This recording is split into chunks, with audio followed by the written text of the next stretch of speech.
Good morning, everybody. My name is Game Champ, and my goal in life is to give you a pop quiz right now. I'm sure you're already aware of Knack, one of the greatest gaming accomplishments of mankind. The PS4 launch title that single-handedly ended all war, cured cancer, and made chewing gum with your mouth open illegal. But, my apprentice, I ask of you, which of these games has the most in common with Knack? If you answered A, Crash Bandicoot, then congratulations, your name is Mark Cerny. And I respect you and your opinion, but I'm led to the conclusion you don't even know the first thing about your own game. The correct answer is C. Knack is not a platformer with de-emphasized jumping, whatever that means. Knack is a high-stakes beat-em-up. Before we get into the nitty-gritty, let's drop the charade and be honest. Knack is not critically acclaimed. It, in fact, has a negative reputation, and it didn't cure cancer. However, while I'm not going to claim Knack as a masterpiece, I will say it's a game I thoroughly enjoyed. People say it's a platformer, and I definitely wouldn't call it one. There are minor platforming elements, but they're not integral to the game's identity. They're used either as filler or, more interestingly, are used as elements of the arena you fight in. The platforming elements come in with areas like this. You've got to climb a mountain and there's enemies shooting at you as you do it. I wouldn't call this a platforming segment, but rather a combat arena with a vertical element, because Knack is, at heart, a beat-em-up. And a fun one, too. The name of the game is High Risk, High Reward. Knack dies in like 2 hits, if you're lucky. Many attacks kill you in a single hit. But in return, most enemies also die in 1 or 2 hits. So the name of the game becomes all about killing them before they kill you, and dodging every attack at all costs. This naturally leads into every battle having the opportunity for awesome near misses. You'll often have to attack enemies while they're in the middle of their own attacks. Time it wrong and you are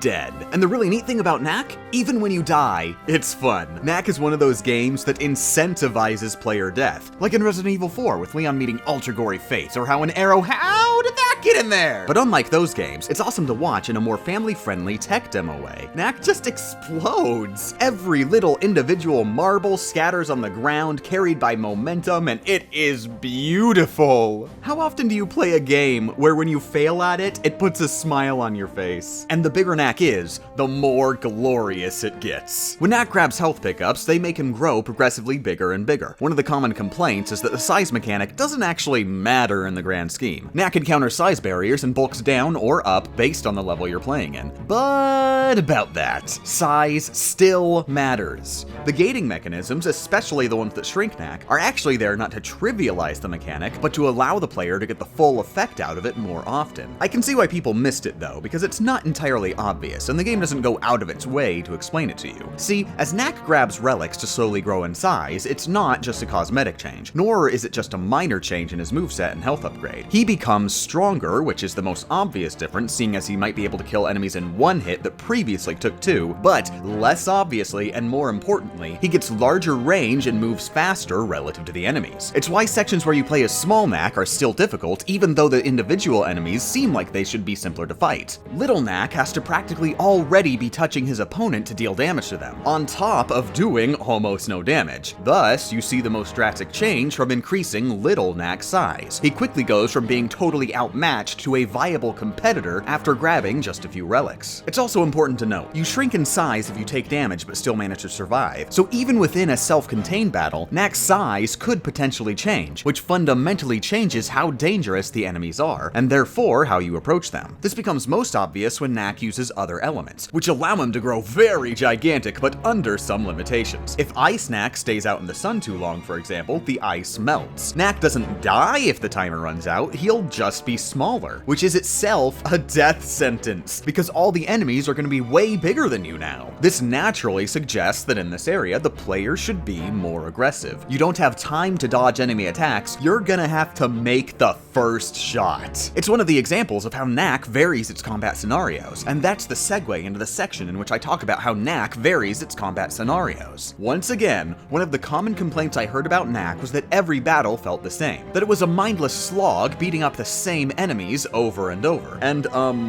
were we playing the same game? See, in the game I played, combat scenarios were being played around with constantly, with enemy types being introduced, upgraded, replaced, and changed in fundamental ways. One of the most memorable instances is that partway through the game, you'll start to encounter enemies that shoot oil. No, not ink, oil. The oil itself is harmless to Knack, but these same enemies have a flamethrower and can light the oil on fire, effectively turning the oil into a hazard. Of course, after a couple encounters, the player will learn to kill these guys before they can light the oil, making it harmless. Then, a little later in the game, just when the player thinks they've got it covered, you encounter enemies that shoot purple goop. Oh, okay, I guess that actually does match. Unlike oil, the purple goop hurts Knack immediately on contact. It's just like the oil if the oil were already on fire. The player is forced to throw out the strategy they'd been using on the oil enemies and figure out how to fight the same type of enemy without touching the goop they fire at all. And of course, the individual encounters are always varied based on the other enemies they team up with. So you'll have to prioritize which one you take out first. Throughout my entire first playthrough, I never felt like I was fighting the same battle over and over again. I mean, unless I died, in which case I was because I suck. Notice though, I said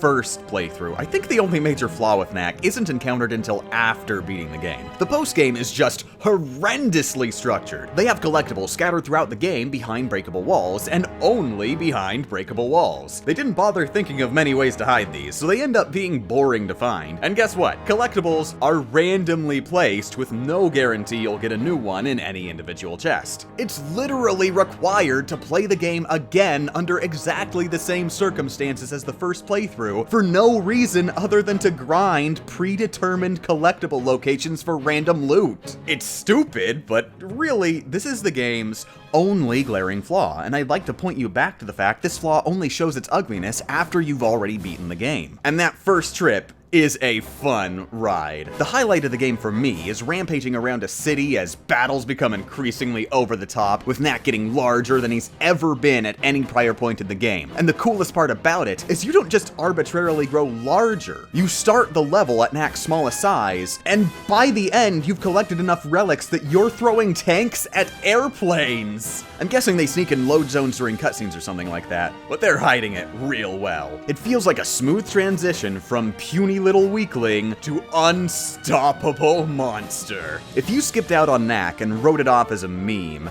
I totally recommend you give it a try. I can't guarantee you'll like it, since apparently not many people did, but I loved it, and give it the official Game Champ dartboard score of Knack 2 out of Super Mario Bros. 2.